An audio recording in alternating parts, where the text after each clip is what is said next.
Honda's rise in MotoGP was not gradual, it was explosive. The RC211V, introduced in the 2002 four-stroke era, instantly rewrote what was possible in the premier class. It was more than a bike, it was a weapon. Valentino Rossi won back-to-back titles on it in 2002 and 2003, and it didn't matter who swung a leg over, Seda Gibernau, Max Biaggi, Nicky Hayden, they all became title contenders. The machine's blend of brutal straight-line power and stable cornering was unmatched. Even in the 800cc era starting in 2007, Honda's deep engineering bench kept them competitive. When the 1000cc era returned in 2012, Honda rolled out the RC213V, a bike that immediately became the envy of the grid. But it wasn't until 2013, with a 20-year-old rookie named Marc Marquez, that Honda began its modern empire. Marquez adapted to the RC213V like no one else could.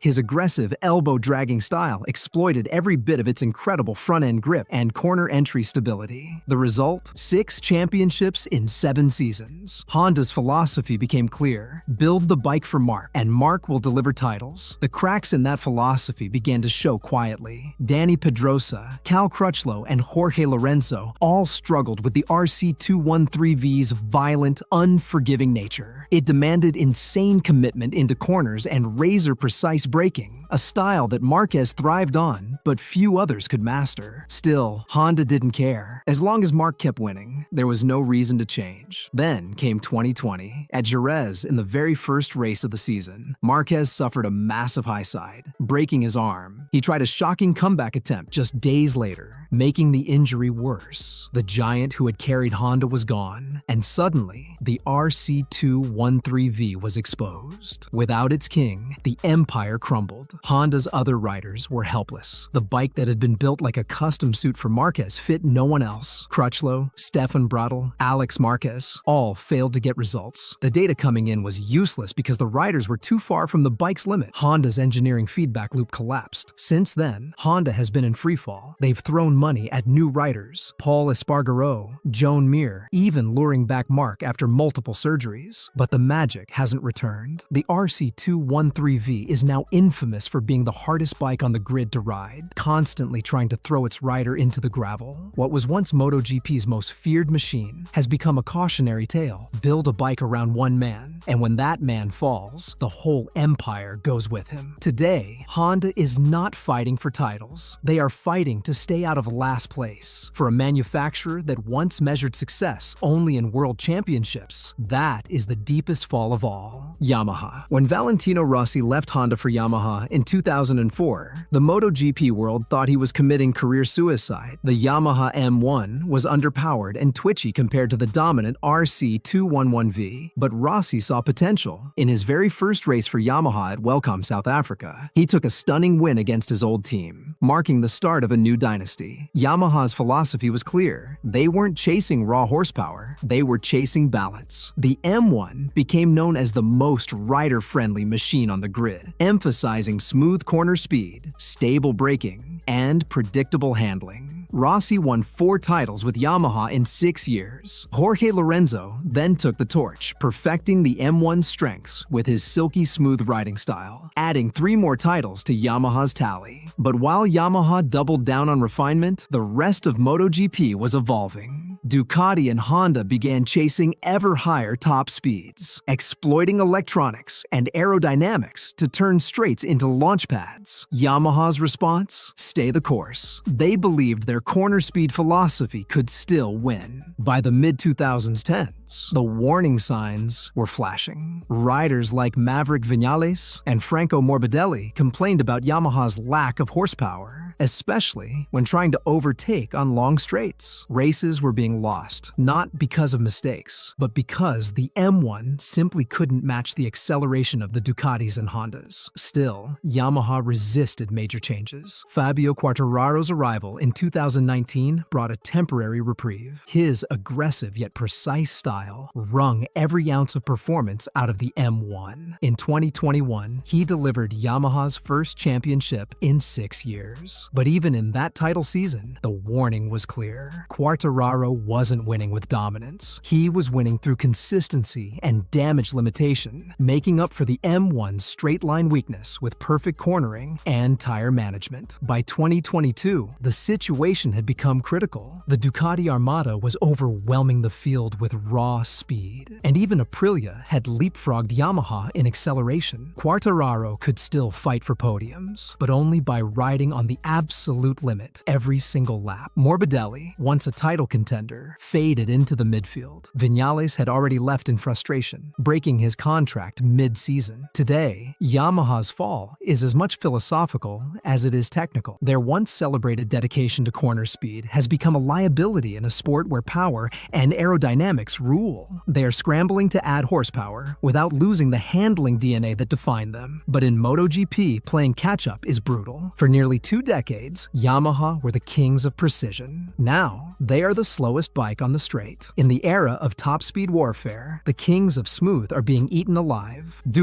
When Ducati entered MotoGP in 2003, they brought something no one else had: a Desmosedici with sheer brute force. Their V4 engine screamed down the straights, setting trap speeds that terrified rivals. In 2007, Casey Stoner exploited its raw power to win Ducati's first MotoGP championship, mastering a bike that was brutally fast but notoriously difficult in corners. The title was a triumph for both Stoner and Ducati, but underneath the glory was a glaring problem. Their machine only worked for a very specific riding style: Stoner's. When Stoner left for Honda in 2011, Ducati's flaws were laid bare. The bike's aggressive power delivery and stiff front end punished anyone who tried to push it like Stoner did. Valentino Rossi's high-profile move to Ducati was supposed to be a fairy tale, the greatest rider of his generation riding Italy's pride. Instead, it was a nightmare. Rossi, used to Yamaha's smooth and balanced M1, couldn't tame the Desmosedici. In 2 full seasons, he never won a single race. Ducati became a punchline, their once-feared rocket ship reduced to a symbol of wasted potential. Then, in 2014, Ducati made a decision that would change everything. They hired Gigi Dall'Igna, a master engineer from Aprilia, and gave him full control. Dall'Igna tore apart the old philosophy. He brought in innovations that MotoGP had never seen at this scale: advanced aerodynamics, ride height devices, and seamless shift gearboxes. Every detail was optimized for speed and usability. Ducati didn't just fix their bike, they built an empire. They didn't limit their power to the factory team. They flooded the grid with competitive satellite bikes, supplying Pramac, Gresini, and VR46 with near-factory spec machines. This created an army of red bikes collecting data and occupying race positions. Rivals were not just fighting Ducati's factory riders, they were fighting half the grid. By 2022,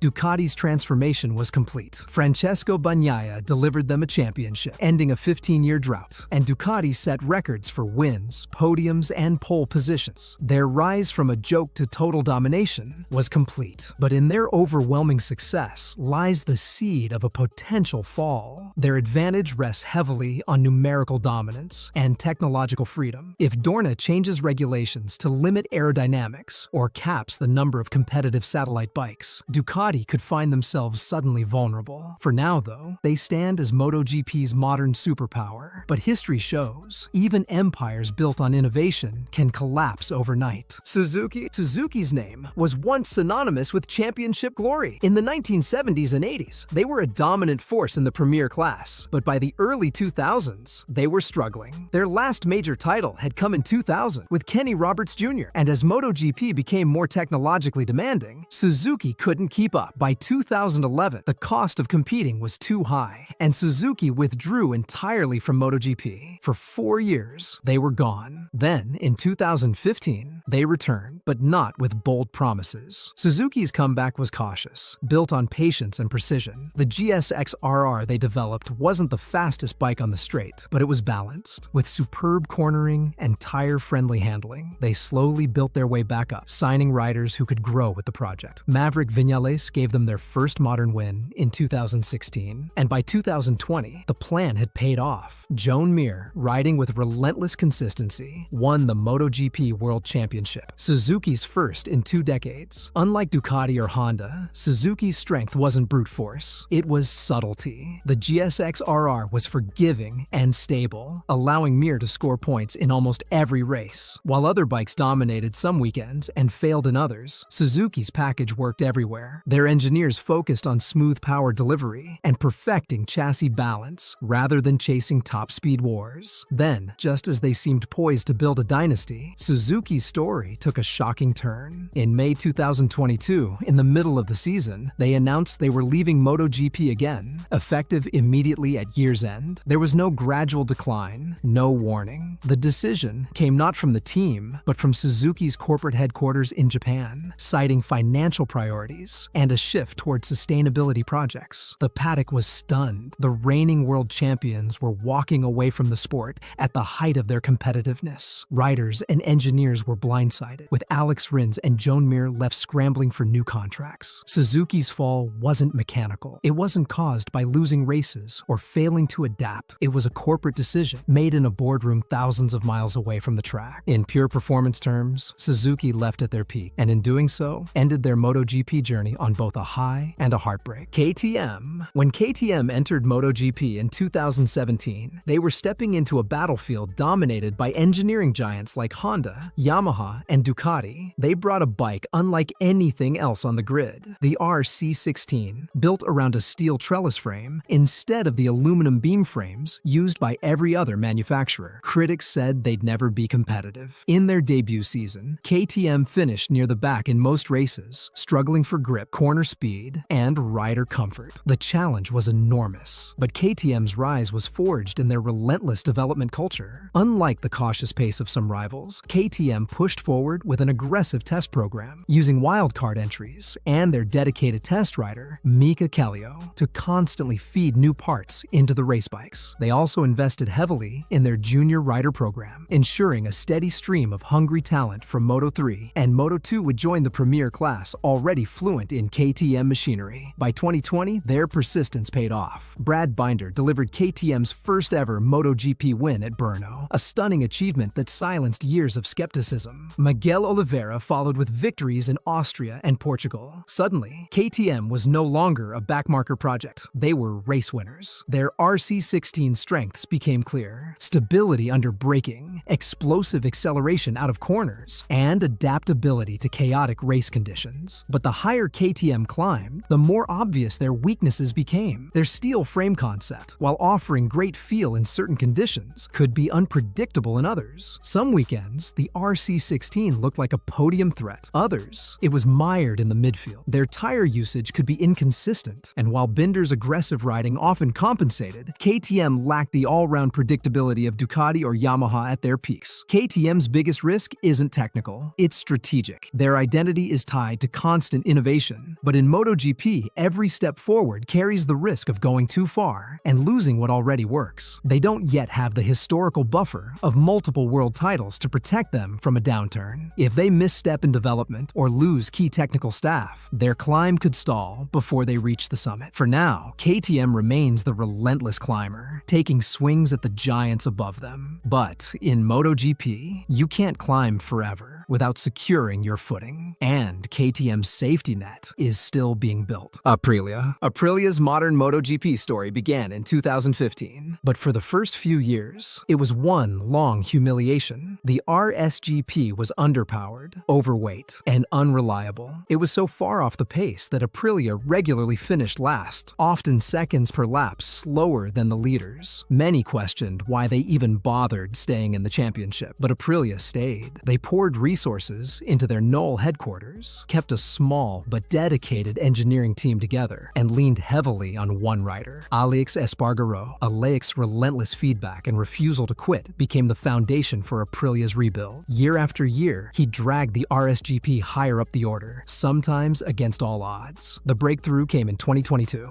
Aprilia's engineers introduced a radically improved RSAGP, lighter, faster, and with a much more competitive V4 engine. Suddenly, Aprilia wasn't fighting to avoid last place. They were fighting for podiums. Alex Espargaro's emotional win at the Argentine Grand Prix was the team's first in MotoGP, and it sent shockwaves through the paddock. The once derided manufacturer was now a race winner. Aprilia's rise was built on stubbornness and refinement. They didn't have Ducati's budget or Honda's depth of resources, but they maximized every opportunity in the rules, developing one of the best aerodynamic packages in the field and making their bike competitive across a range of circuits. Yet Aprilia's fall could still come, and fast. Their competitiveness still depends heavily on Alex, who is in the twilight of his career. While Maverick Viñales has delivered flashes of brilliance, Aprilia hasn't yet proven they can consistently challenge for a championship over a full season. A single wrong step in development, or the loss of Alex's leadership, could see them sliding back toward the midfield. From years as MotoGP's forgotten team to podium regulars, Aprilia's journey is one of the sport's most inspiring stories. But in the brutal environment of the premier class, a rise is only as good as your ability to stay there, and Aprilia still has everything to prove.